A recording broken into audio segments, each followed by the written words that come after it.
Eh, Assalamualaikum warahmatullahi wabarakatuh. Selamat pagi, salam sejahtera buat kita semua.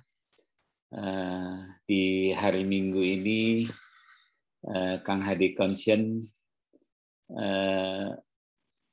mengadakan dan memperhatikanlah para lansia, tapi dengan jiwa dan semangat yang mudah, semangat yang tetap menjaga kesehatan dan produktif.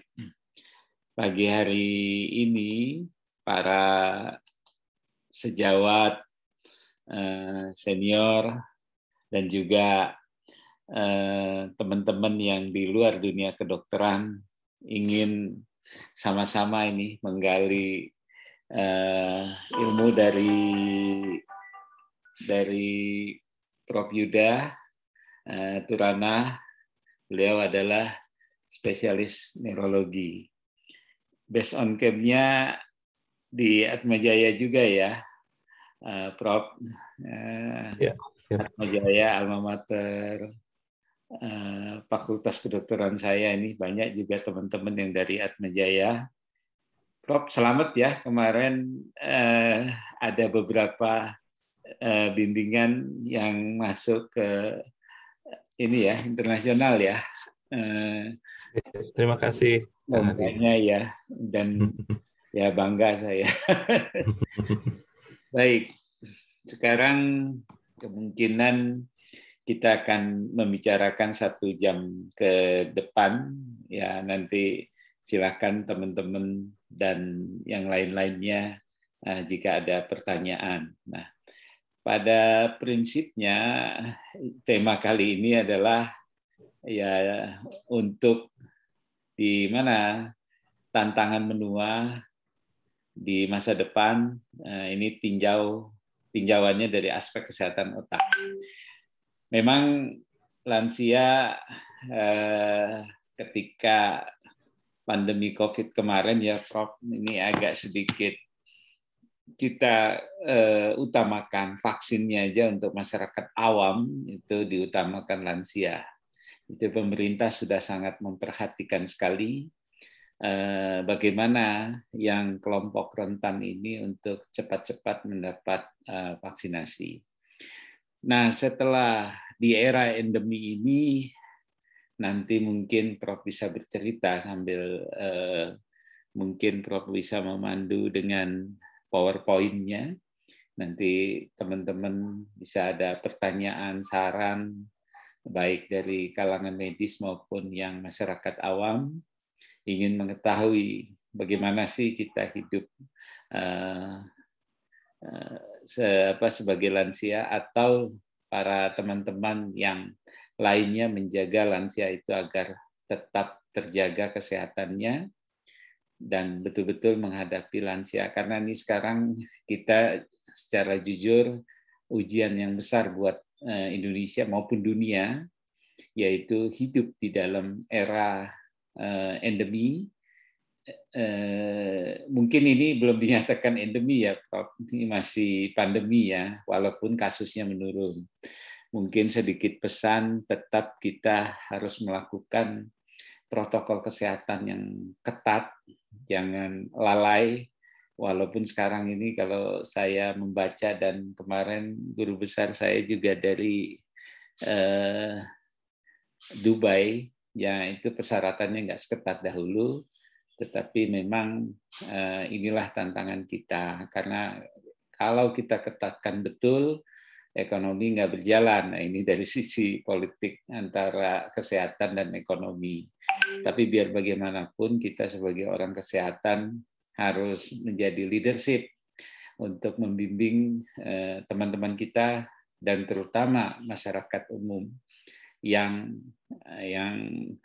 sedang dalam ya era endemi, tetapi rasanya masih tetap pandemi ya. Optimis boleh, tetapi nggak boleh lalai.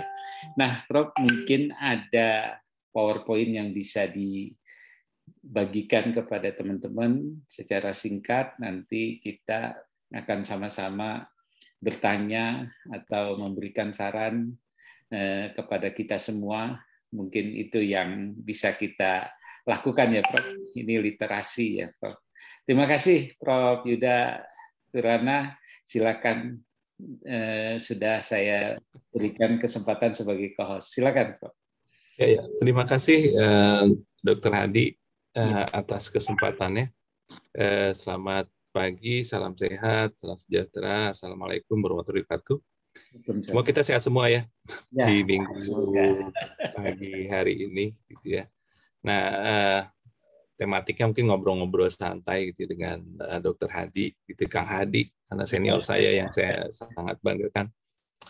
Kita bahas mengenai satu topik yang menurut saya kita nggak bicara mereka, tapi kita bicara kita. Sebenarnya bicara tentang saya, bicara tentang kita semua yang hadir di sini, gitu ya. Karena semua kita akan menua lah, gitu ya. Karena saya sering sampaikan, gitu ya. Sebenarnya sesederhana, sebenarnya kan hidup itu kemungkinan cuma dua lah, katanya, mati muda atau menjadi tua kan. Gitu. Nah, bersyukur yang udah lansia, katanya kemungkinan mati muda udah nggak ada kan, dia. Nah, kalau menua, ya menua itu kemungkinan kan dua tadi. Tentu kita bercita-cita mau menua lah, gitu ya. Dan menua itu juga ada dua kemungkinan kan. Menua yang mana nih? Menua yang sehat, produktif, mandiri, atau menua yang dengan di titik sebaliknya, begitu, yang sakit dengan berbagai komorbiditasnya. Gitu. Sebelum saya share slide, sebenarnya banyak tantangan lansia ke depan. Gitu. Tentu tantangan ini semakin berat ke depannya, begitu ya. Kalau kita nggak mempersiapkan dari awal, gitu ya. Memang katanya investasi yang baik ya dari sejak kandungan, gitu ya. Tetapi hari ini adalah yang paling baik kedua, begitu, kalau kita mau mulai sesuatu untuk hidup sehat. Gitu. Nah, itu yang mungkin kita akan diskusikan hari ini, saling sharing gitu, karena saya lihat di sini banyak yang senior juga, banyak yang sudah mendalami lansia, begitu ya. Cuma mungkin topik saya hanya saya batasi sebatas terkait dengan bidang saya juga, gitu ya, di bidang kesehatan otak dan di bidang neurologi. Gitu. Nah, teman-teman semua, Dr. Hadi, bukan karena saya neurolog, tapi saya sering bilang begini, otaklah yang membuat sebenarnya manusia, kita semua di sini itu spesies yang paling baik, terbaik di muka bumi, gitu ya, yang membedakan kita dari spesies lainnya.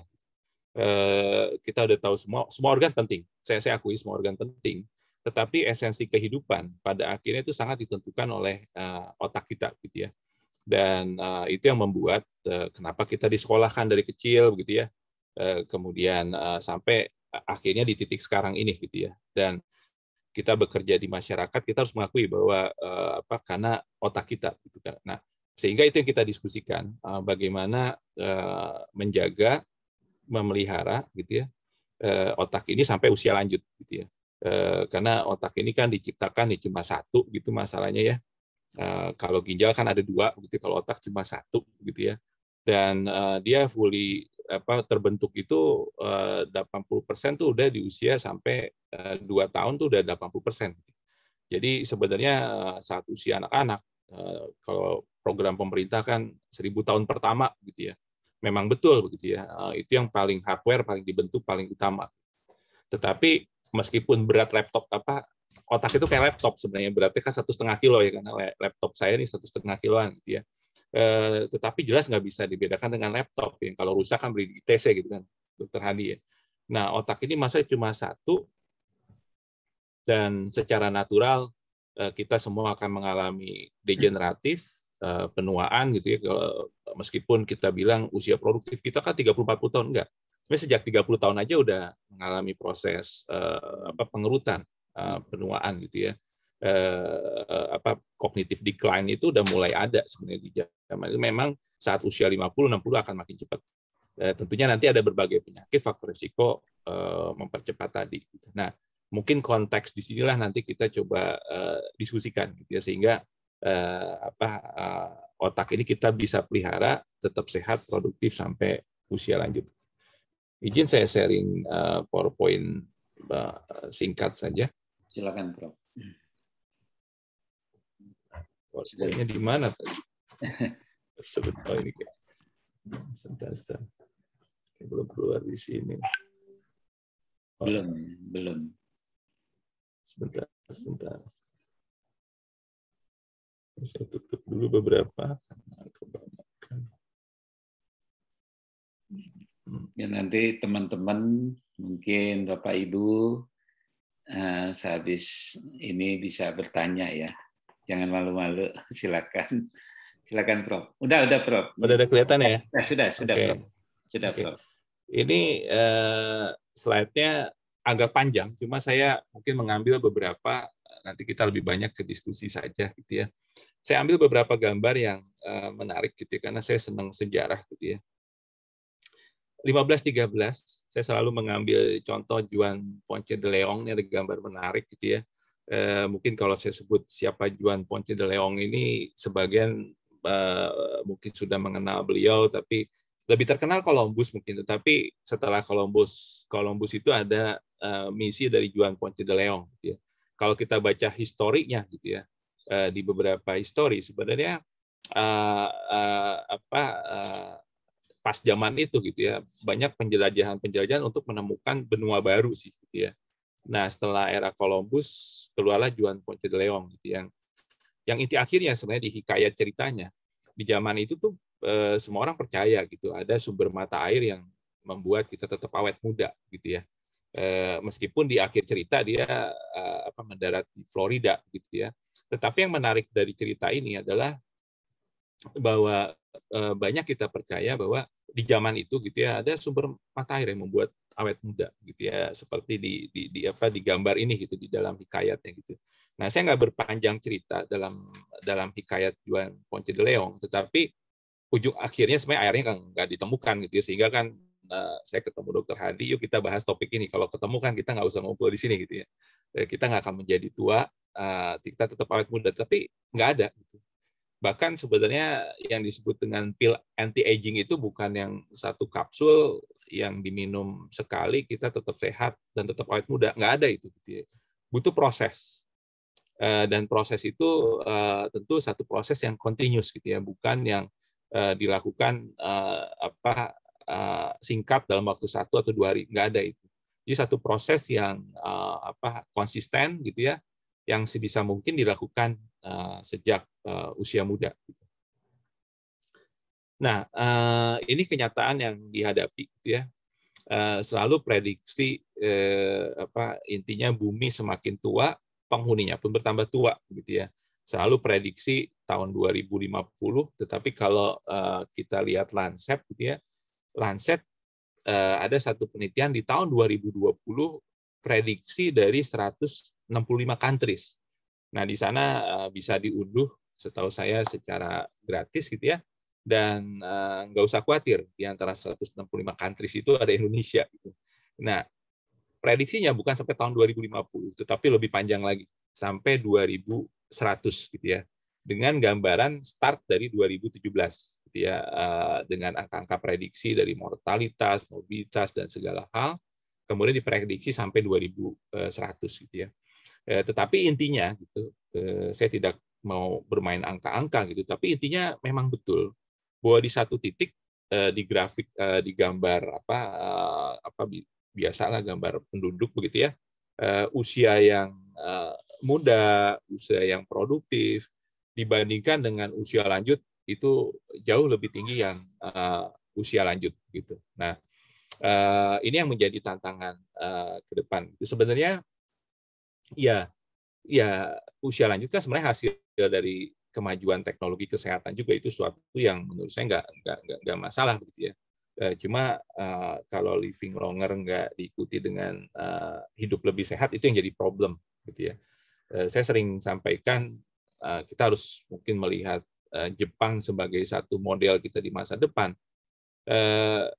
Kalau saya sering cerita bahwa anak saya jalan-jalan ke sana gitu. Kalau nyari popok tuh susah banget untuk anak-anak gitu ya. Kalau popok lansia tuh lebih gampang di 7-Eleven gitu ya. Kita nyari popok lansia tuh lebih gampang daripada popok anak-anak yang biasanya cuma satu ukuran gitu ya. Itu mungkin tantangan ke depan. Nah, kenapa tantangan ke depan juga akan semakin besar gitu ya. Dimanapun kita tinggal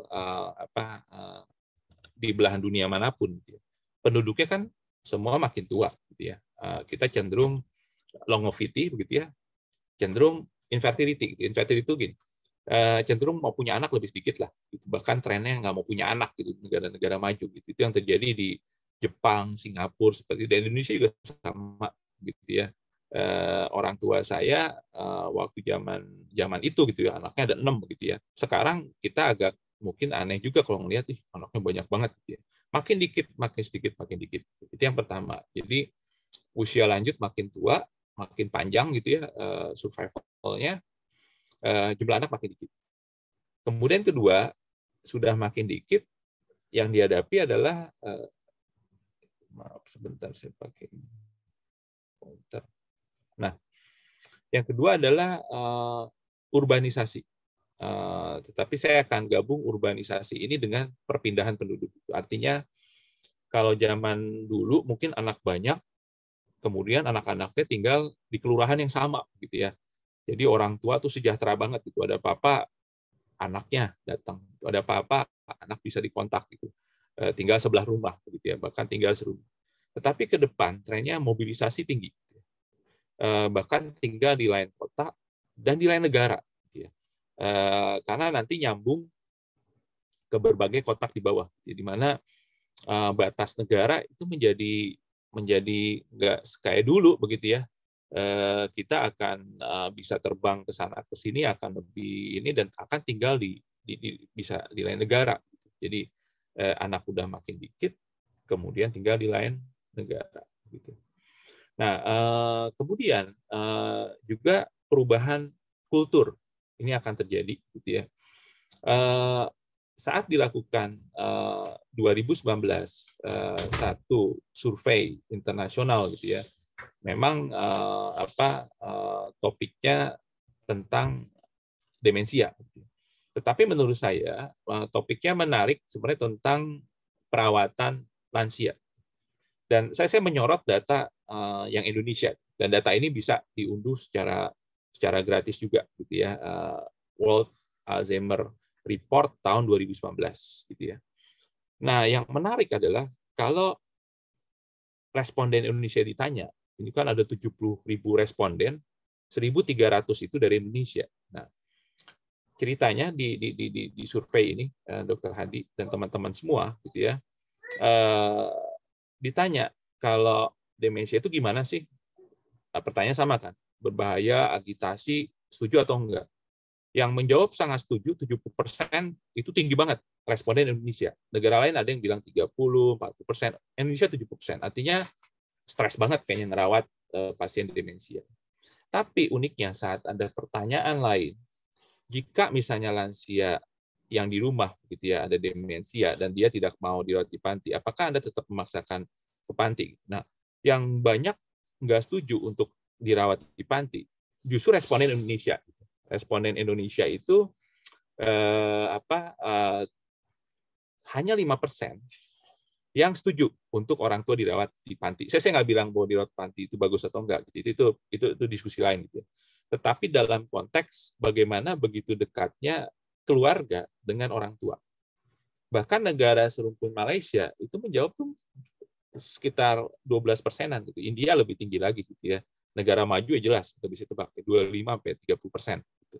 Indonesia paling kecil, 5%. Sekali lagi bukan membahas soal pantinya, tetapi bagaimana kedekatan antara anak dengan orang tua. Nah, tren ini akan berubah tentunya. Jadi artinya, kalau sekarang Bapak, Ibu, teman-teman semua gitu ya menjadi lansia di Indonesia, ya mungkin masih mengalami masa-masa keemasan tadi ya, dengan kultur budaya yang kuat, anak-anak mungkin ada di rumah, kita masih keluarga inti kuat dan nggak jauh-jauh gitu dari anak-anak. Itu kebanyakan orang tua lansia di Indonesia. Tetapi tren itu akan berubah. Artinya saya membayangkan kalau di tahun 2045 atau 2100 begitu ya, itu akan terjadi sebenarnya suatu tantangan di mana lansia itu harusnya memang nggak ada pilihan lain, harus hidup sehat, mandiri, dan tetap produktif gitu ya. Sebelum saya tambahkan satu tantangan lain yang paling bawah. kita akan bekerja semua berbasis internet. Jadi kalau dulu orang tua tinggal panggil ya, Mas, Kang gitu ya. Kalau atau Pak, udah di depan rumah ada Gojek yang ngerumpi kumpul gitu. Kalau sekarang event di depan kita tetap harus masuk aplikasi begitu misalnya. Sesimpel itu. Jadi artinya itu bisa memudahkan, tetapi teknologi yang begitu berkembang itu menjadi challenge sendiri bagi semua lansia lah di masa depan melihat tren perkembangan teknologi gitu ya. Tentu saya pun mengalami ya, handphone itu baru ada saat saya pulang PTT tuh, Dokter Hadi. Itu tahun 2000-an lah. Ada orang saya lihat pakai Nokia tuh ya. Habis itu kita aneh tahun 2000 berapa tuh, sekitar 10 tahun lalu udah yang touchscreen yang udah mulai berkembang gitu. Android. Ya Android dan segala macam, beberapa yang saya sebut juga udah punah ya, kayak BlackBerry gitu ya, kita udah nggak pernah lihat lagi gitu ya. Nokia udah ambruk kemudian baru bangkit lagi. Perkembangan begitu pesat dan saya nggak tahu nanti ke depannya seperti apa. Dan kebetulan suatu saat saya diminta untuk presentasi mengenai aspek health industri tahun 2045 gitu ya. Itu juga menjadi challenge gitu. Kalau sekarang kalau yang berobat ke saya nih, Dokter Hadi, teman-teman semua begitu ya, biasanya datang udah dari aplikasi tuh, dari Halodoc, dari apa begitu ya. Oh, udah ketemu dokter sana, hanya untuk ke sayanya setelah dari sana gitu. Nanti yang disebut dengan aplikasi telekonsultasi itu bukan ada person dokter di sana, bener-beneran mesin, bener-beneran big data begitu ya, baru ke kita. Itu trennya udah mulai saat ini seperti itu gitu ya. Jadi dokter itu sebenarnya bagian dari segitiga yang mendekatkan pasien dengan teknologi mesin gitu. Pertanyaannya, radiologi masih ada nggak sih? Gitu. Perlu ekspertise nanti ya. Kemudian ahli patologi klinik di 2045 kemungkinan hilang itu dari prediksi yang dibuat. Nah, tua sehat tanpa penyakit, karena kita tinggal di Indonesia, saya coba pakai data Indonesia dulu. 2013 tuh hanya 13%. Jadi kalau nggak heran lah kalau ketemu antar teman-teman gitu ya, kalau seangkatan yang diomongin kan pasti penyakit kan, begitu ya. Setelah pandemik termasuk juga mortality gitu kan, itu kan nggak jauh-jauh di sana. Nah kemudian 2018 saya belum melihat analisis yang sama di 2013 berapa sih yang sehat tanpa penyakit gitu ya. Tetapi trennya menurut saya tua sehat tanpa penyakit lebih sedikit. Kenapa? Meskipun datanya nggak ada, tetapi faktor resiko penyakit vaskular meningkat semua. Boleh disebutkan apapun itu ya. Obesitas, physical inactivity, hipertensi, diabetes, semuanya naik. Gitu ya. Jadi artinya pasti tua sehat tanpa penyakit itu meningkat. Gitu ya. Nah, saya sering mengingatkan saat menyebutkan obesitas dengan physical inactivity. Gitu ya. Karena kalau badannya udah ramping, langsing gitu ya, physical inactivity itu sama resikonya dengan obesitas. Jadi tetap gitu ya. Apalagi kalau yang obesitas, physical inactivity itu lebih parah lagi gitu ya. Artinya ada dua faktor resiko. Nah, ini saya skip aja. Tapi ada berita baiknya lah sedikitnya bahwa kita nggak bisa nyalain orang tua kita ternyata ya kalau kita saat usia lanjut tuh, wah genetik enggak gitu ya. 25% iya katanya, tetapi majority sisanya itu karena pola hidup gitu. Sehingga karena pola hidup, saya senang bicara di mana-mana, kita bicara sesuatu yang bisa diubah. Gitu. Karena kalau bicara genetik kayaknya keren banget gitu, tetapi kita bicara sesuatu yang sulit diubah ya. Kalau bayangkan kalau saya ceritakan bahwa wah tua itu dipengaruhi 100% genetik, itu repot kan. Artinya udah diwariskan ya mau apa lagi gitu. Ternyata nggak demikian gitu ya, bahwa bahkan ada hitung-hitungan gitu ya yang semi science lah begitu ya. Sebenarnya kalau kita hidup sehat harusnya tuh demensia terjadi di umur 130 tahun sebenarnya, bukan di umur-umur 75 atau 80 tahun misalnya kalau kita umurnya sepanjang itu gitu ya.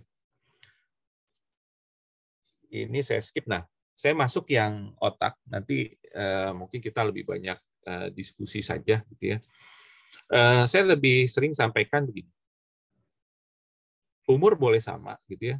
Tetapi kita bisa memilih gitu di umur yang sama itu kita mau yang di sebelah kiri atau di sebelah kanan. Yang disebut padat berisi itu bukan yang kelihatan oleh mata kita, tetapi yang paling penting sebenarnya yang di dalam tengkorak kita, gitu ya, yang di dalam tubuh kita. Gitu ya.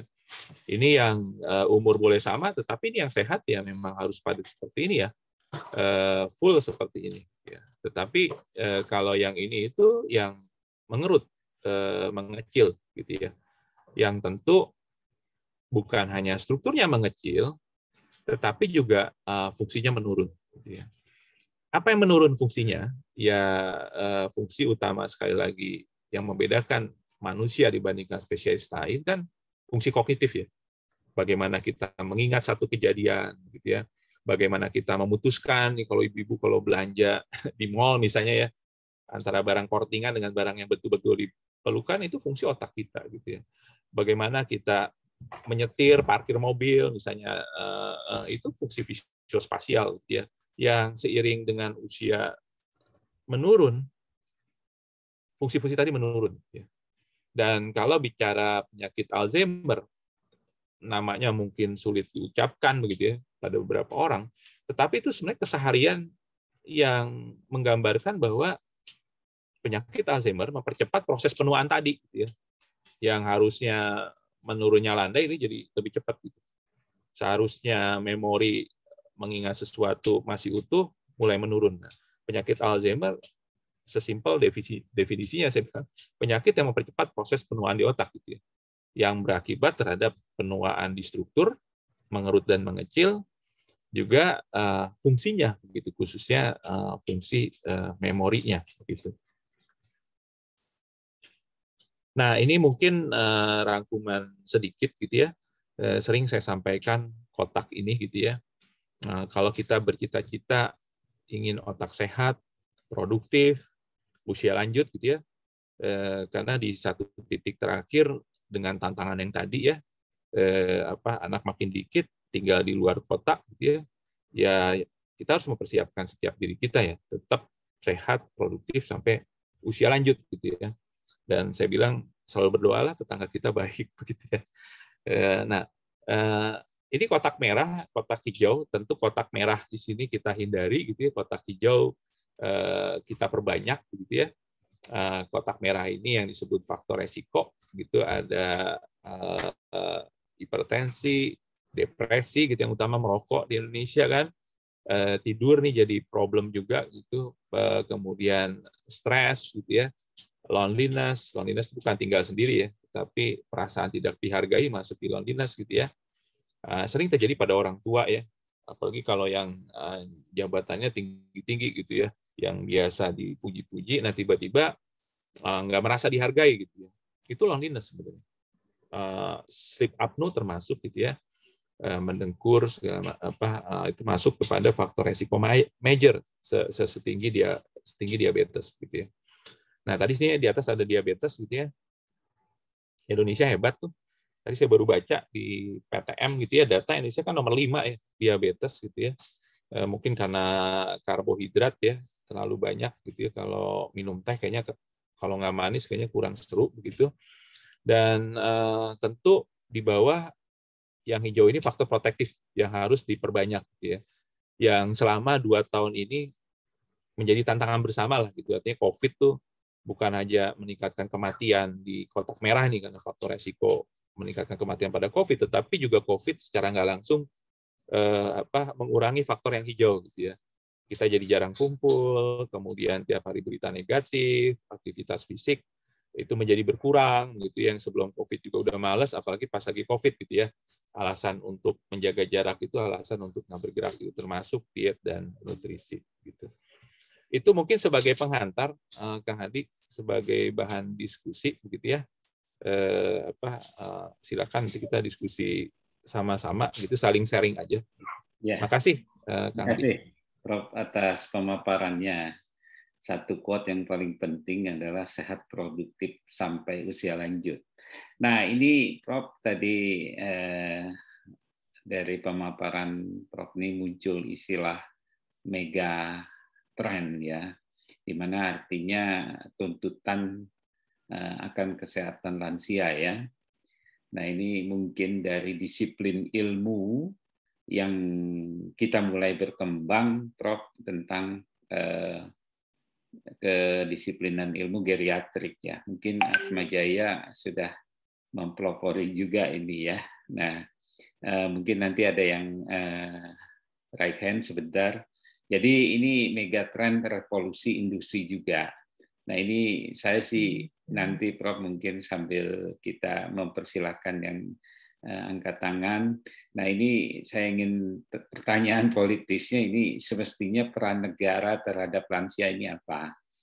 Nah karena saya membaca di Jepang saja itu antar tetangga itu udah ya sebetulnya dia disiplin dan segala macam itu ada. Tetapi ada yang tidak mau tahu di antara tetangga, bahkan di sana itu cenderung hidup menyendiri, dan bahkan di satu negara yang lupa saya sebutkan, mungkin anak saja kalau ingin punya anak malah dibayar, kalau di sini dibatasi ya. Itulah yang terjadi akibat perkembangan sebuah negara menjadi negara industri. Nah, jadi ini mungkin bagi para dokter juga teman-teman sejawat, ini kesempatan bukan saya hanya melihat bisnis ya, tetapi menolong para lansia ini. Ada yang disebut kesempatan rumah lansia, tetapi seperti Panti Werda, tetapi kita memonitor sekali dengan sebuah teknologi ya. Nanti mungkin juga peran-peran daripada pemerintah ini harus masuk ya. Di Singapura saja ini saya melihat bahwa lansia itu masih kerja ya, karena memang di sana sangat sulit ya, bukan hanya keuangan, tetapi mungkin supaya otak yang tadi diperlihatkan oleh Prof. Yuda, mau yang mana yang padat berisi. Padat bukan berarti tampakan luar, tetapi isi kepala itu yang harus padat ya. Jadi ini memang merubah pola perilaku hidup sehat ini adalah investasi sebuah bangsa. Mungkin itu ya Prof yang bisa kita tarik dari paparan Prof. Nah, silakan yang tadi Raisen, siapa ya tadi? Silakan. Mohon maaf tadi kelamaan. Silakan. Teman-teman sejawat atau teman-teman yang lain silakan. Ini mungkin Pak Min Mawan nih ya. Mau langsung menyampaikan atau bagaimana ini? Pak Min, silakan. Atau saya bacakan ya, bagaimana atau apa yang membedakan pikun dengan demensia ini. Mungkin nanti Prof bisa menjelaskan secara ini, karena ini. Oh silakan Pak Min. Silakan Pak Min. Mangga Pak Min. Pak Min Mawan ya, silakan Pak Min Mawan. Perkenalan kita. Langsung atau gimana nih Pak Min? Mungkin mute-nya belum dibuka. Silakan aja, Prof. Ya, saya sambil menunggu Pak Min. Ya. Oh ini mungkin sudah terbuka, tapi masih ini kelihatan ya. Ini ya. Pak Min izin mute-nya Pak Min. Ini penggunaan teknologi harus didampingin ini nih cucunya nih. Pak Min. Masih ya. Silakan. Oke. Ya, terima kasih Pak, terima kasih. Ya, saya ingin menanyakan gini Pak, ya. Seperti kita ketahui bahwa demensia itu kan banyak jenisnya ya, antara lain frontotemporal, kemudian lewy body dan lain sebagainya. Kan lain dengan pikun. Yang ingin saya tanyakan adalah karena orang tua itu, lansia itu biasanya pikun, bagaimana cara membedakan bahwa kita ini pikun atau penyakit demensia? Terima kasih. Ya, terima kasih Pak Min. Yang kameranya tertutup tangan. Silakan, Prof. Ya. Terima kasih. Ini pertanyaan yang terima kasih Pak Min. Itu pertanyaan yang penting yang mungkin juga nanti berguna buat kita semua. Jadi memang kalau saat ini tadi ada kata pikun, ada kata demensia begitu ya. Demensia itu kan satu terms medis gitu ya. Kapan sih seseorang dokter menyatakan demensia? Ya, nah, selalu saya bilang sampaikan ada kata kuncinya gitu. Kalau ada gangguan kognitif gitu ya. Salah satunya mungkin pikun tadi gitu ya, yang sudah mengganggu fungsi sosial dan pekerjaan. gitu ya. Tentu ini ada kata mengganggu fungsi sosial pekerjaan. Nah, ada gangguan kognitif, progresif, sudah mengganggu fungsi sosial pekerjaan, gitu ya. Nah, tentu masing-masing kata kunci ini ya apa yang disebut dengan gangguan kognitif gitu. Itu harus secara subjektif, bukan hanya subjektif, tetapi harus secara objektif dokter menilai, gitu ya. Tentu di sini harus dinilai dengan beberapa tools atau alat atau instrumen yang terstandarisasi, gitu ya. Mungkin nanti ada pertanyaan tentang memori, pertanyaan tentang fungsi eksekutif dan sebagainya. Nah, dari sana dilihat. Nah, kemudian ada kata kunci sudah mengganggu fungsi sosial pekerjaan. Nah, tentu juga kalau ada gangguan kognitif belum mengganggu, belum masuk demensia, tetapi mungkin ke depannya atau menjadi tahap awal dari demensia. Oleh sebab apapun, tidak hanya Alzheimer. Sehingga tadi ada beberapa jenis kan demensia. Pokoknya semua yang pokoknya gangguan kognitif, mengganggu sosial pekerjaan itu demensia. Bisa karena Alzheimer, bisa karena frontotemporal tadi, bisa karena Lewy bodies dan sebagainya, gitu ya. Istilahnya di medis seperti itu. Tentu untuk memastikannya itu harus dipastikan ke dokter, gitu ya. Karena sebagai contoh misalnya, iya nih demensia nih, ada gangguan kognitif mengganggu sosial pekerjaan, ternyata dia tiroidnya rendah, gitu. Nah kan itu kan dikoreksi jadinya nggak jadi demensia, gitu ya. Ternyata garamnya gitu ya rendah gitu ya. Itu tentu kita nggak bisa sebut demensia. Jadi seorang dokter nanti memastikan dahulu, mencari faktor resiko dan menyingkirkan resiko-resiko lain yang reversibel untuk gangguan kognitif. Itu mungkin jawaban singkat dari saya, Pak Min. Nah tadi menyambung nih yang betul tadi sampaikan Dr. Hadi gitu ya. Karena ujung akhirnya sebenarnya memang harus ada peranan negara yang cukup besar, gitu ya, terhadap lansia ini, gitu ya. Kalau ditanya peraturan banyak, Dokter Hadi, ya. Banyak banget. Kalau Indonesia mah terkenal lah kalau regulasi banyak gitu ya. Banyak banget. Tinggal nanti mungkin diskusinya adalah di tahap implementasi, gitu. Termasuk sebenarnya itikat dari pemerintah pas Jokowi ini itu baik, ada Perpres tuh mungkin di tahun lalu ya. Itu juga ada Perpres mengenai lansia. Itu bagus banget kalau baca ya, bahwa lansia itu bukan pasif tetapi aktif di sana dan memberi berbagai kesempatan, gitu ya. Tinggal nanti yang harus dipantau bantuan teman-teman itu untuk memantau sebenarnya implementasinya. Bahkan sebelum itu ada Permenkes tuh tahun 2019 nomor 4 gitu ya. Layanan dasar itu artinya wajib ya, target 100%. Itu termasuk sebenarnya penilaian kognitif sebenarnya, gitu ya. Nah, jadi untuk aspek-aspek ini sebenarnya aturan-aturannya cukup banyak, cuma memang nanti implementatifnya, gitu ya. Kebetulan hari ini sebentar sore saya dapat kesempatan untuk ketemu Pak Menkes, gitu ya.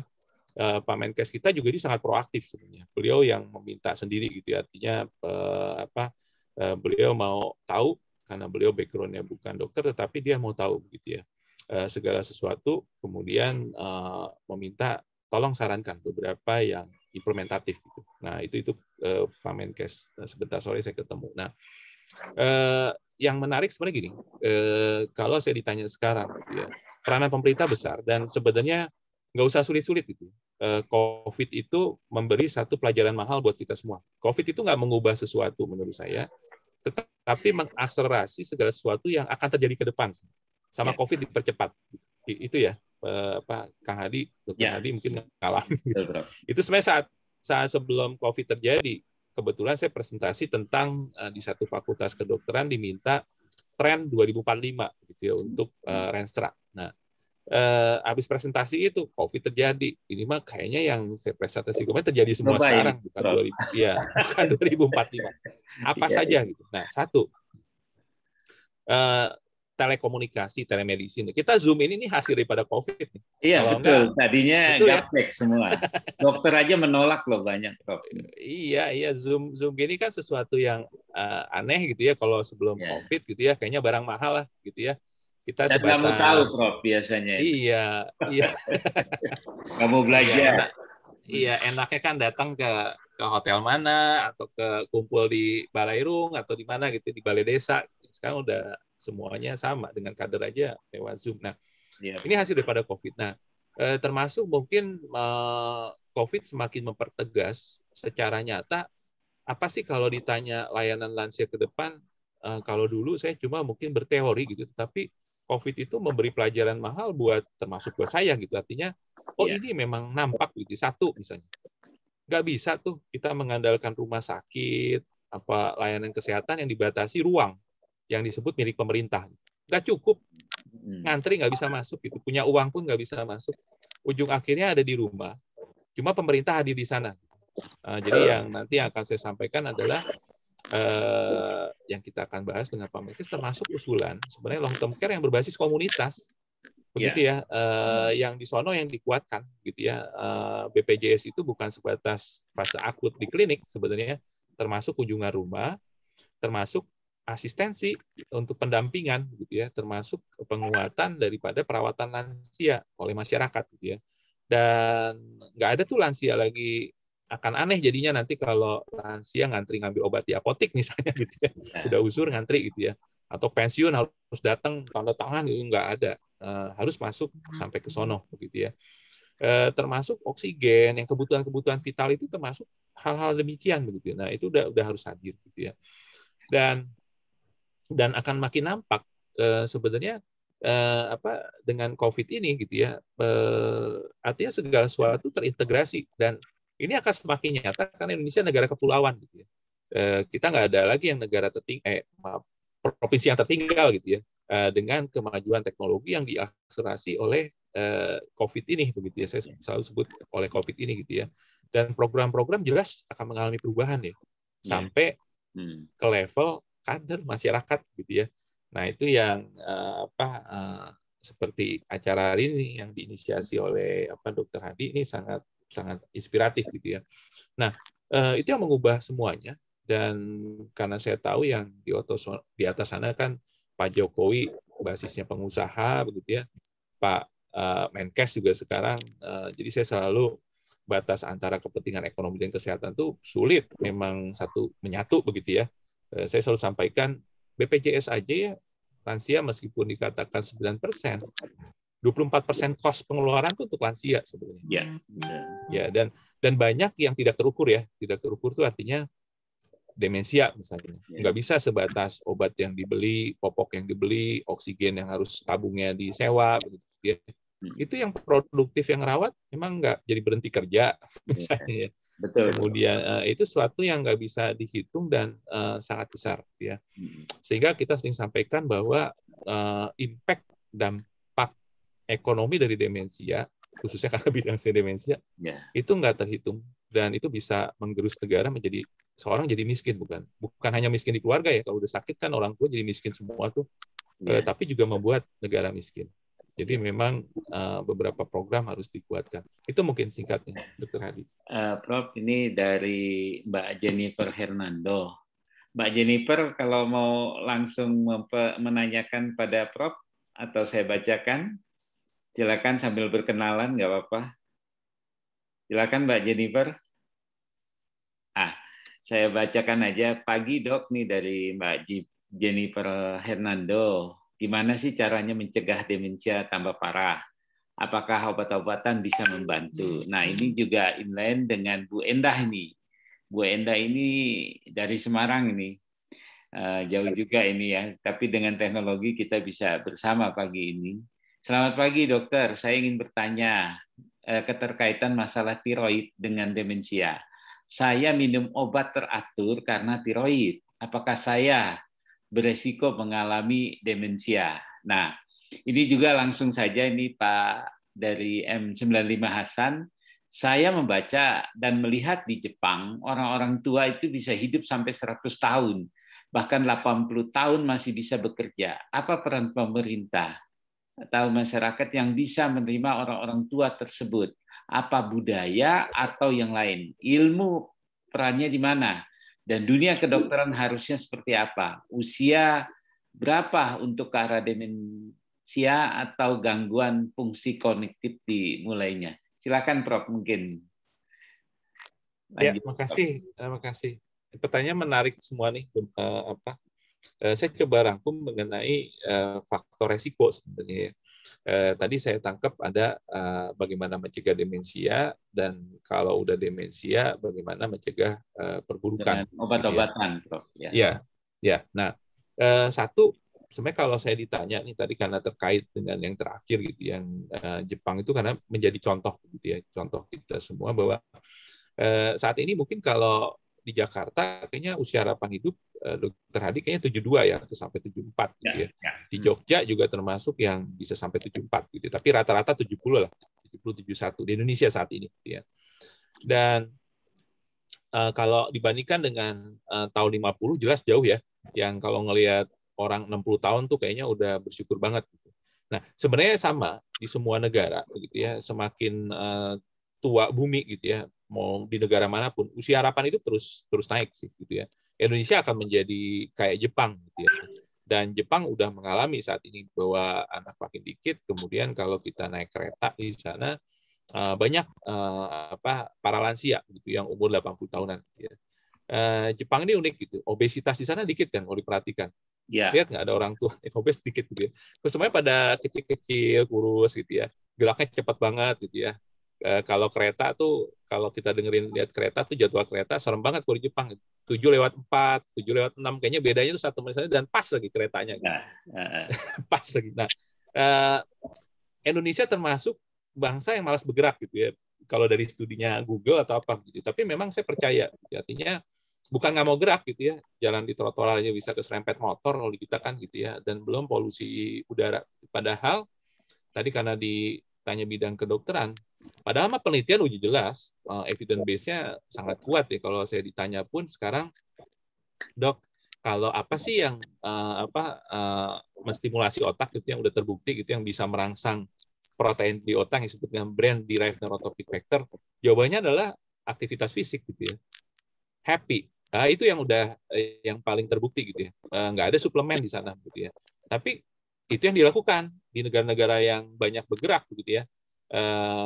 Udah jelas tuh kalau yang melakukan jalan gitu ya, bekerjanya lebih jauh dari rumah, jadi jarak jalannya dengan kantor lebih jauh, resiko serangan jantung misalnya lebih dikit. Ada beberapa penelitian yang menarik dengan itu. Atau penelitian kebalikannya, makin dekat dengan satu fast food, saya nggak usah sebutin gitu ya, sangat laku, resiko serangan jantung makin besar juga gitu. Itu unik juga penelitiannya. Tapi berbagai pola hidup yang hari-hari dilakukan, mulai dari sesimpel itu gitu ya.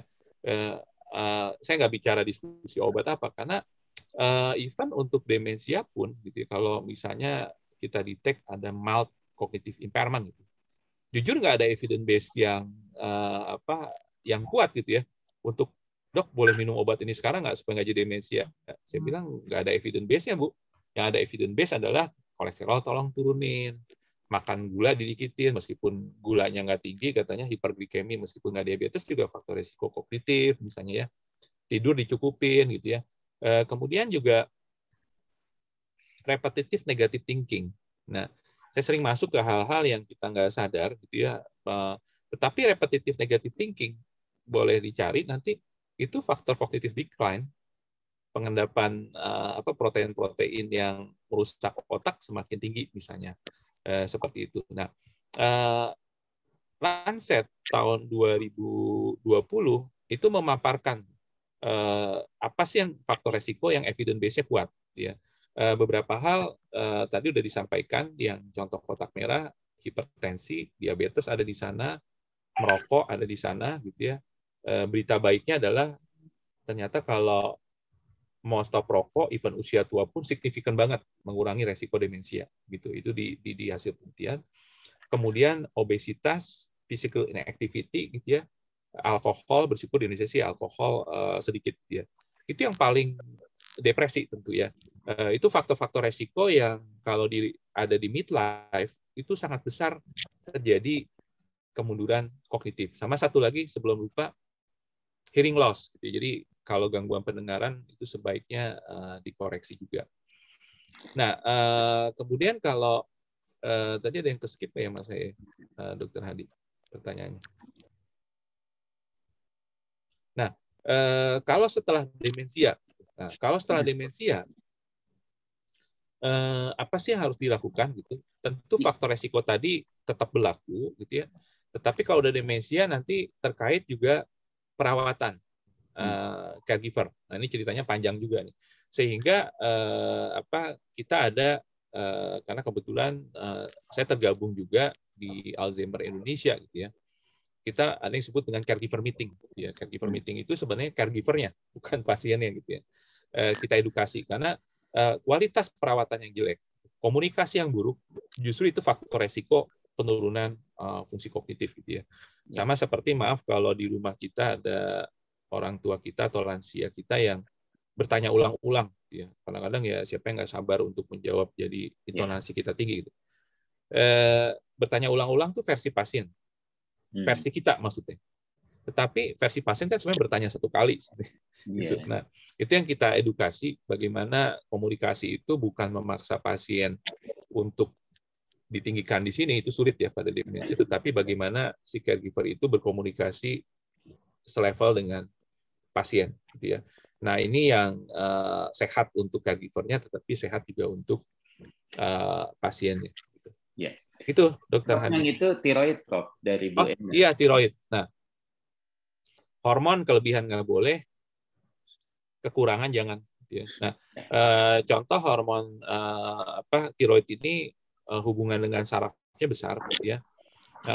Kalau saya nih, kalau ada pasien saya tanya ya, gangguan kognitifnya fluktuatif, kadang nggak ada masalah, kadang lupa, jangan-jangan ini metabolik. Nah, salah satunya tiroid gitu ya. Kalau kerendahan hipotiroid, kognitifnya terganggu. Siapapun itu, mau seusia muda pun kalau tiroidnya rendah itu menghafal jadi sulit, ya memori menurun. Kelebihan juga masalah, tapi bukan masalah di memori, khususnya sih di masalah yang lain lah gitu ya, terutama saraf-saraf otonom ya gitu, jadi gemeteran gitu ya. Kemudian hal-hal lain juga akan terjadi, rambut rontok, keringetan dan sebagainya gitu ya. Seperti itu sih. Jadi memang harus dipantau kalau memang sedang meminum obat tiroid. Gitu. Ya. Terima kasih, Prof.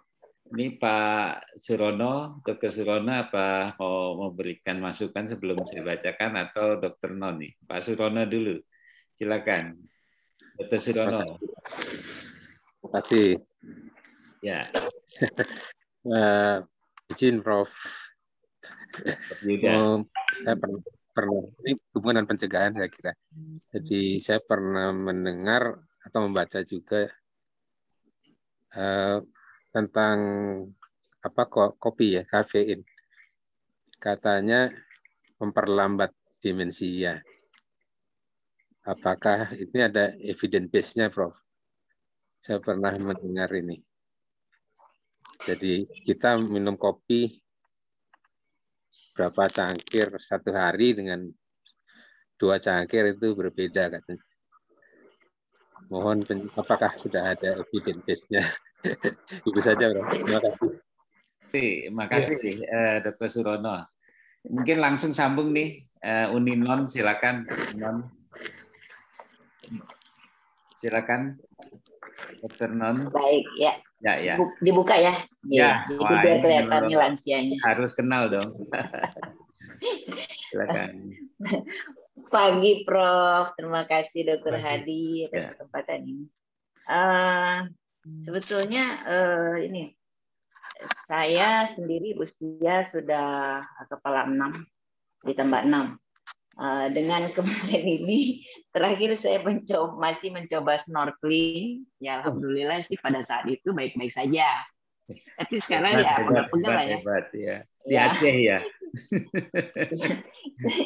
Saya beruntung sekali tinggal di Indonesia, menjadi orang Indonesia. Karena menjaga lansia itu luar biasa. Dari keluarga sampai di snorkeling juga teman-teman dipegangin. Padahal saya bilang kalau dipegangin saya bisa kelelep. Ya, tapi jadi begini, Prof. Saya sudah karena dikasih Tuhan kelebihan otak pada manusia, itu saya pakai benar-benar. Saya persiapkan hari tua saya ingin tidak mengganggu lingkungan, anak cucu dan teman-teman, dan bisa beraktivitas seperti apa yang Prof ajarkan barusan. Nah, itu ternyata apalagi dari keluarga saya, ayah dan ibu saya itu komorbid ya, meninggal karena stroke, kolesterol tinggi, dan ibu meninggal karena jantung. Nah itu saya jaga sekali dengan makan yang menurut saya sudah sempurna, tetapi kenyataannya pulang dari Aceh saya coba memeriksakan diri, ternyata D-dimer saya tinggi, gula saya juga tinggi, padahal makan saya kata saya ya, tapi hasilnya begitu. Jadi menurut saya memang bukan lansia saja, sejak muda itu kita memang harus rajin kontrol sehingga tahu. Nah untungnya ketinggiannya itu tidak sampai 3 kali lipat, sehingga dokter spesialis yang merawat saya, ini nggak apa-apa katanya. Tapi nggak apa-apa, saya disuruh makan obat. Alhamdulillah saya makan obat. Mudah-mudahan nanti sebulan lagi akan baik-baik saja, harapan saya. Nah ini alhamdulillah saya dengan kondisi yang sekarang ini baik-baik saja, tidak banyak makan obat ya, tidak banyak pengeluaran dengan obat-obatan. Hanya saja saya mengkonsumsi vitamin dan makan yang bergizi. Nah, ada teman saya ini apa namanya, kita melihat yang lebih sulit ya, lansia dan kebetulan pensiun masih bisa sebetulnya dengan harapan ada BPJS ya, stroke ringan dan harus makan obat. Padahal kalau stroke ringan itu kan masih bisa dibantu kalau obatnya lanjut dimakan dan secara teratur untuk tidak terjadinya stroke berikutnya. Nah, ternyata kenyataannya BPJS tidak membantu seperti apa yang disebutkan. Harusnya kan semua obat diberikan untuk 1 bulan, mungkin pemberiannya tidak 30 tablet, mungkin diambil seminggu. Tetapi penjelasan dari apotek dikatakan bahwa obat ini untuk 1 bulan, artinya itu kan 1 minggu. Nah, menurut saya ini akan mempercepat orang menjadi demensia dan penyakit lainnya. Apakah ini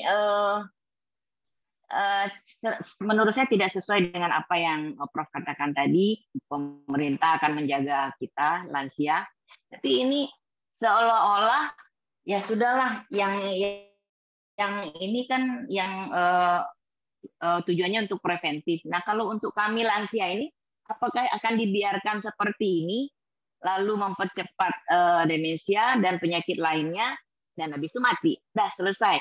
Tinggal yang muda-muda yang akan menjalankan apa yang Prof katakan tadi. Jadi saya ya pertanyaannya seperti itu, umum saja, dan apa saran Prof dalam hal ini dan Kang Hadi. Ya, terima kasih. Assalamualaikum warahmatullahi wabarakatuh. Waalaikumsalam. Pada intinya saya dan yang lain yang muda-muda sayang sama lansia, termasuk sayang sama Uni. Ini aktivis ya, ini kemarin di Aceh ini luar biasa, malah saya kalah fisiknya sama beliau itu. Makasih Uni Non. Ya. Izin ini sambil membacakan, tadi mungkin udah dicatat ya, dari Ibu Marjuarita Rahman ya. Pagi dok, almarhum mama saya meninggal setelah sebelumnya didiagnosa demensia vaskuler. Alhamdulillah, mama tidak hipertensi dan tidak DM. Bagaimana saya mengantisipasi supaya saya bisa mengendalikan kondisi saya untuk bisa menunda kondisi yang sama seperti mama? Usia saya sudah 50 tahun lebih, alhamdulillah sehat-sehat dan tidak ada sakit serius. Dan setiap hari karena aktivitas, saya masih harus naik turun tangga hampir 500 tangga. Wow. Cuma seringkali jika saya sedang masak terus saya tinggal ke kamar yang biasanya aktivitas jawab ya lewat HP atau notebook, sering lupa kalau lagi masak dan akhirnya gosong.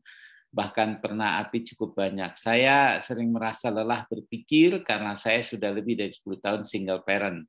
Apakah itu artinya sudah ada masalah dengan otak saya? Nah, itu Prof. Mungkin yang menyambung tadi Pak Hasan, apakah ada bagian dari kedokteran atau bidang ilmu yang bisa mencegah bisa menangani problem lansia ini, bisa digerakkan atau ada komunikasi dari kedokteran yang bisa secara komunitas atau organisasi yang punya tanggung jawab dari organisasi dunia kedokteran. Sedangkan BPJS saja begitu sulit orang tua yang bisa mempunyai akses. Mungkin pertanyaan sambungan Pak Hasan ini nanti bisa izin Prof program geriatri ya. Jadi betul-betul panti werda yang juga harus dikontrol oleh dunia kedokteran. Jadi di situ ada, saya pernah sedikit melihat di Jogja, Prof, itu ada yang mengusahakan hal-hal seperti itu untuk penitipan, tapi dipenuhi dengan teknologi ya. Mungkin Prof, silakan lanjut Prof. Mungkin nanti kalau ada yang terlewat saya ingatkan kembali Prof. Silakan. Ya, terima kasih. Tadi terima kasih. Sebenarnya mungkin bukan pertanyaan, tetapi sharing yang sangat berharga tuh dari senior saya, Dr. Non Herawati gitu ya.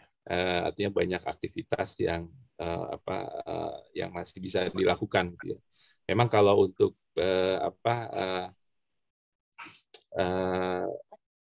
layanan kesehatan khususnya untuk lansia ini masih jadi tantangan kita bersama lah begitu ya. Saya sering sampaikan sebenarnya ya tugas kita bersama di sini bukan hanya dokter tetapi juga masyarakat gitu ya, untuk terus maksud saya apalagi sekarang kan di era media sosial begitu ya, terus menyuarakan segala sesuatu yang menurut saya sampaikan sesuatu yang positif begitu ya, tentunya kan usulan-usulan yang konstruktif gitu ya, sehingga kita bisa sama-sama bergerak di sana gitu ya. Nah, memang tadi saya kembali ke yang kopi dulu ya, evidence base. Memang kalau saya lihat di WA group ya, khususnya WA group caregiver tadi saya sampaikan, ada beberapa topik yang disebut dengan evidence base ini kan memang tergantung levelnya gitu ya. Kayak kopi gitu ya. Kopi itu sebenarnya sesuatu yang banyak di masyarakat ya, artinya dengan atau tanpa manfaat orang tetap minum kopi gitu ya. Tetapi kalau kita lihat penelitiannya terhadap kognitif ya memang masih ada yang menyatakan kopi ini di satu penelitian betul tuh memperbaiki working memory gitu ya. Tapi di penelitian lain juga ternyata yang minum kopi itu ansietas lebih tinggi misalnya ya. Kemudian kopi juga menyebabkan tremor gitu pada lansia yang mungkin tanpa kopi pun juga udah tremor gitu ya. Jadi artinya sebenarnya selalu kita belajar saat suatu zat memberikan satu efek manfaat, tetapi pada orang tua harus diperhatikan efek sampingnya.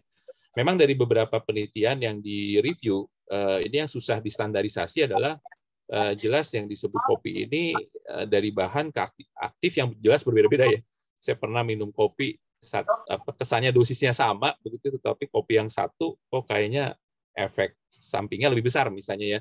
Nah ini mungkin yang terjadi waktu dibahas di buah suatu review begitu ya, agak sulit menyimpulkan seberapa kuat evidence base-nya. Gitu. Tapi kalau ditanya apakah kopi bermanfaat kognitif, di beberapa bukti ilmiah itu ada, gitu ya. Tetapi perlu diperhatikan juga efek sampingnya.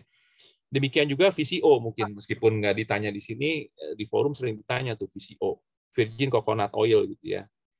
Masalahnya virgin coconut oil posisinya berbeda dengan kopi gitu. Kalau kopi kan sama kayak pertanyaan temulawak kan. Temulawak kayak bumbu hari-hari lah. Saya pikir meskipun evidence-nya nggak kuat, saya selalu pesan gini, udah selama nggak efek samping oke lah. Itu kan hari-hari juga memang di ini.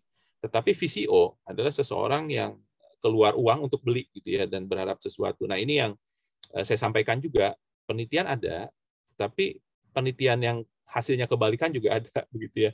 Bahkan kemarin saya kasih contoh satu penelitian pemberian VCO pada tikus ya, malah hasilnya kebalik, jadi cognitive impairment. Jadi tikus yang dikasih itu malah jadi pikun. Jadi saya artinya kalau saya ditanya secara evidence base saya nggak nganjurkan untuk seorang beli.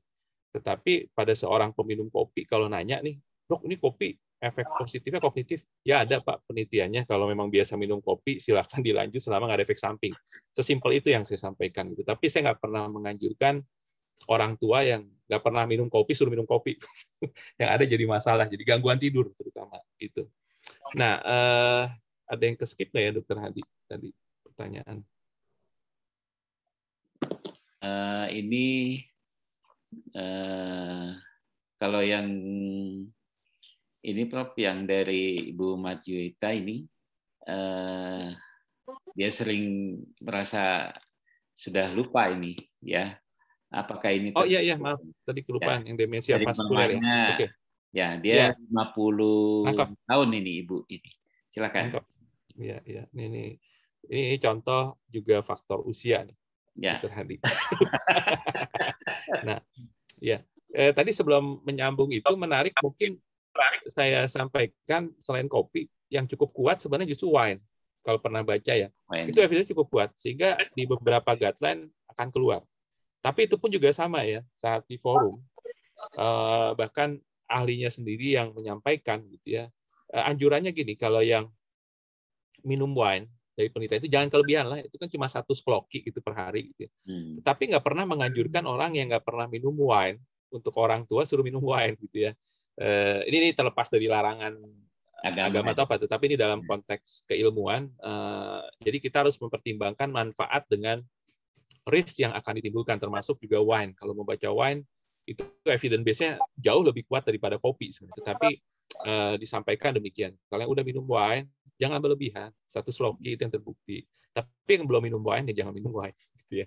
Nah, kemudian yang demensia vaskuler. Nah, memang faktor resiko demensia selalu saya sampaikan ada genetik, ada pola hidup.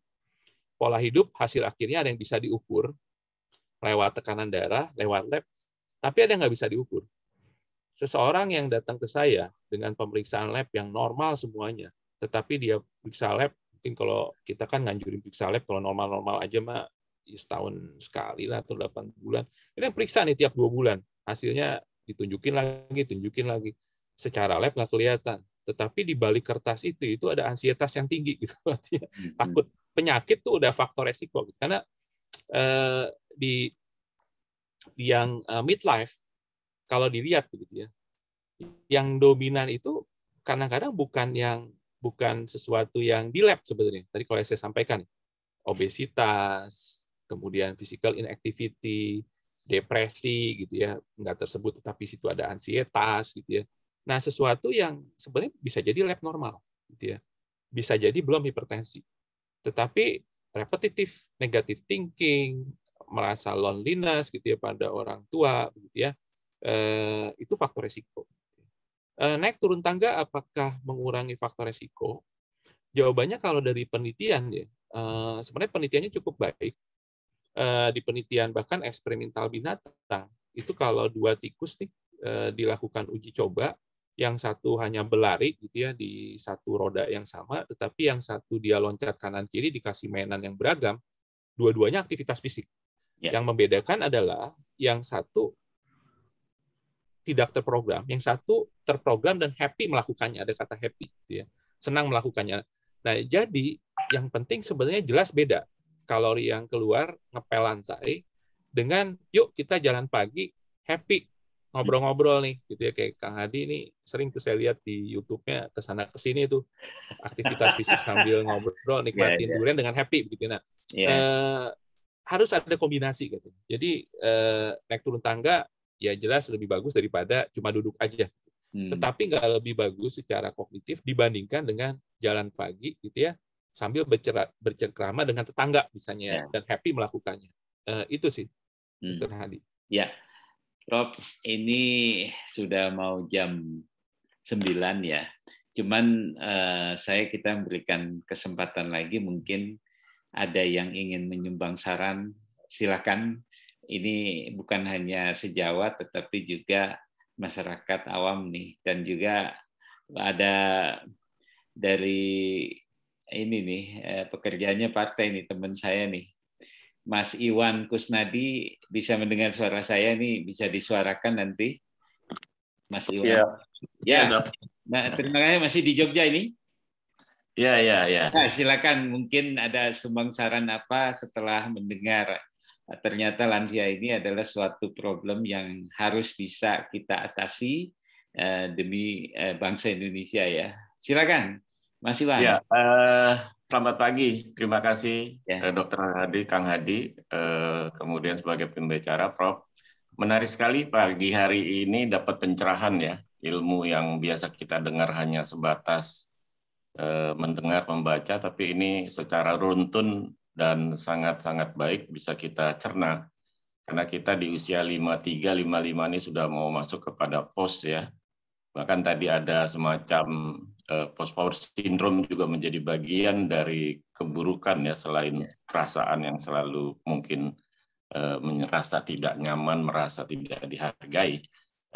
Saya hanya ingin menarik satu, bukan ingin memberi kesimpulan sih, hanya melihat bahwa memang faktor negara dalam sisi kesehatan itu menjadi penting, apalagi tadi yang ingin saya tanyakan tuh tentang mortalitas ya, mortabilitas. Jadi orang sakit dan kemudian orang meninggal ternyata frekuensinya mungkin kalau dibandingkan Jepang tadi ya, Indonesia mungkin masih cukup tinggi angka kehidupan angka kesempatan hidupnya tadi sampai 74 tahun, dan saya baru tahu Jogja juga salah satu dari angka tersebut.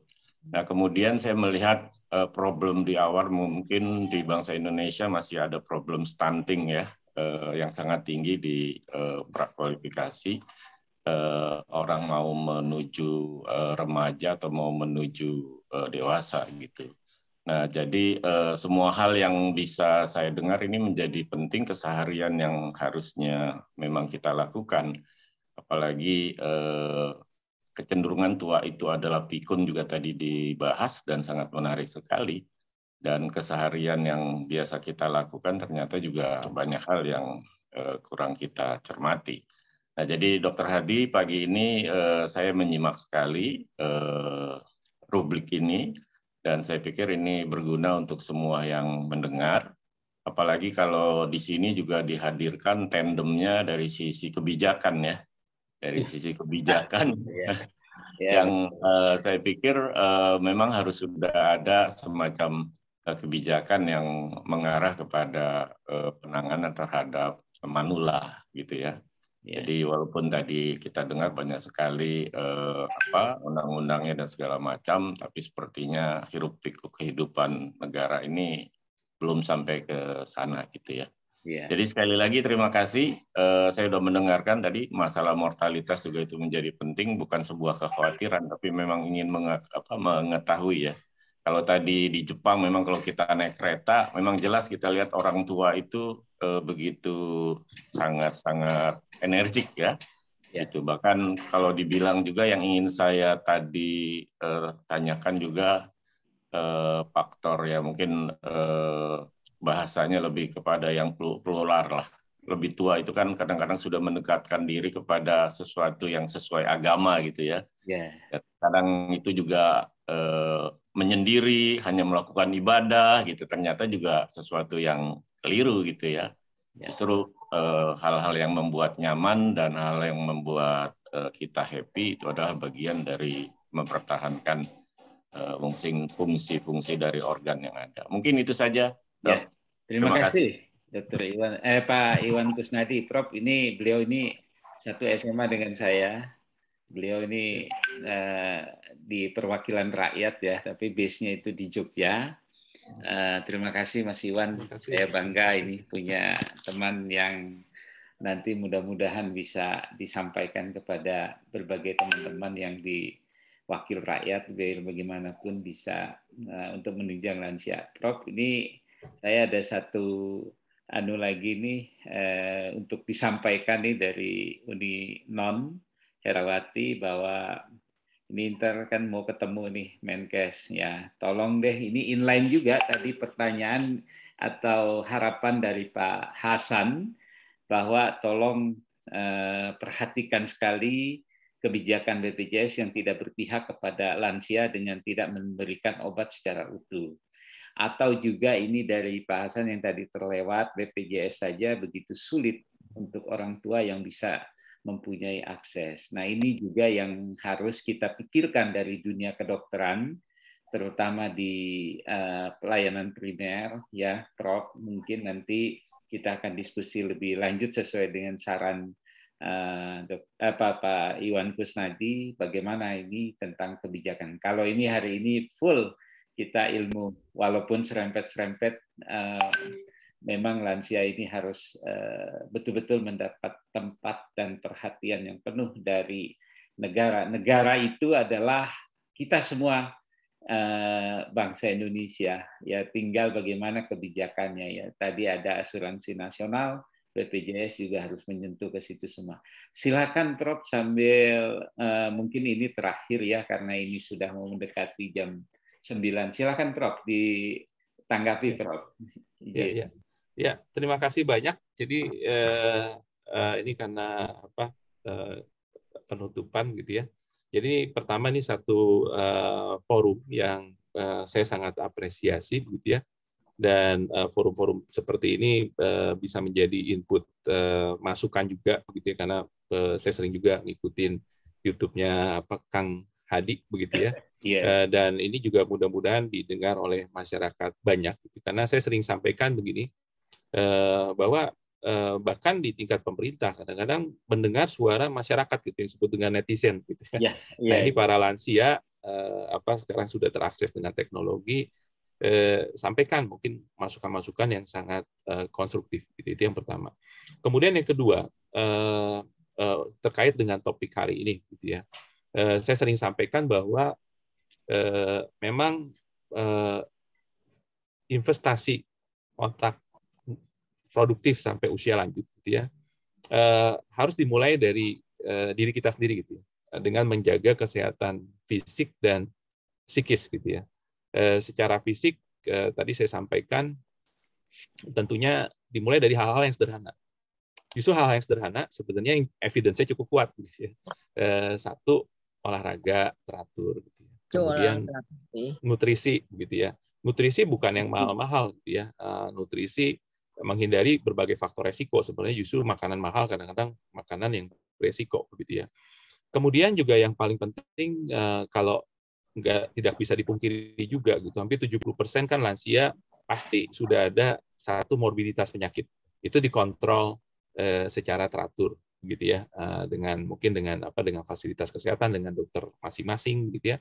Dan saya sering sampaikan di aspek psikis gitu ya. Nah, aspek psikis ini sangat penting gitu ya. Bahkan dari beberapa penelitian pada orang tua kan memang aspek psikis ini resiko yang paling besar. Kenapa? Karena satu, kehilangan pasangan hidup, mohon maaf, terjadi di usia ini, kehilangan pekerjaan juga di usia ini, begitu ya. Bahkan anak yang kita kasihi jadi nggak tinggal serumah. Begitu. Itu udah contoh-contoh faktor resiko. Dan dari penelitian sangat jelas dan evidence cukup kuat. Seorang lansia, sering saya sampaikan ulang-ulang, yang mempunyai tingkat spiritualitas yang tinggi, gitu ya, itu paling bertahan dalam menghadapi berbagai hal tantangan pada usia lanjut. Gitu. Yang disebut spiritualitas bukan ritual keagamaan, tetapi rasa bersyukur, gitu ya, menikmati apa yang kita miliki saat ini. Itu mungkin sebagai penutup, nggak bisa merangkum semuanya, tetapi mari kita sama-sama sehat secara fisik, sehat secara psikis untuk mempersiapkan kita tetap sehat, produktif, mandiri sampai usia lanjut. Begitu Kang Hadi. Terima kasih, Prof. Mungkin ini di akhir sesi ya, saya secara pribadi dan juga mungkin teman-teman Kang Hadi Concern sangat mengucapkan terima kasih buat Prof. Yuda Turana ya, yang telah menyempatkan waktu ini minggu untuk memberikan pencerahan, harapan, dan juga mungkin nanti harapan ini bagi kita semua akan ditindaklanjuti. Mari kita dorong ya, kalau saya hanya penyedia media saja, tapi mungkin saya sendiri pun karena aktivitas saya di organisasi dokter, mari kita sama-sama ingin membicarakan ini semua. Ada hal yang terlupakan, mungkin kurang saja untuk digelorakan, tapi kalau bukan kita semua, siapa lagi? Mungkin sama-sama memohon maaf yang sebesar-besarnya bila ada satu kesalahan sekecil apapun. Saya memohon maaf dari Kang Hadi Concern bila dalam pelaksanaan ini ada yang kurang berkenan, tapi tetap saran akan saya nantikan. Dan juga tadi ada beberapa teman-teman yang menyarankan, yuk kita buat lagi sering-sering. Ya, amin. Nanti mungkin saya hanya menghadirkan orang-orang hebat seperti Prof. Yuda untuk berbicara dan mencerahkan bangsa ini. Terima kasih Prof, terima kasih para guru besar, terima kasih sejawat, terima kasih juga Bapak Ibu yang telah berpartisipasi pada minggu pagi ini. Dan saya tutup mengucapkan Assalamualaikum warahmatullahi wabarakatuh. Salam sejahtera buat kita semua dan tetap sehat lansia. Terima kasih, Prof. Terima kasih buat semuanya. Selamat pagi, salam sehat. Ya. Izin pamit. Makasih. Yang banyak yang kayak gini.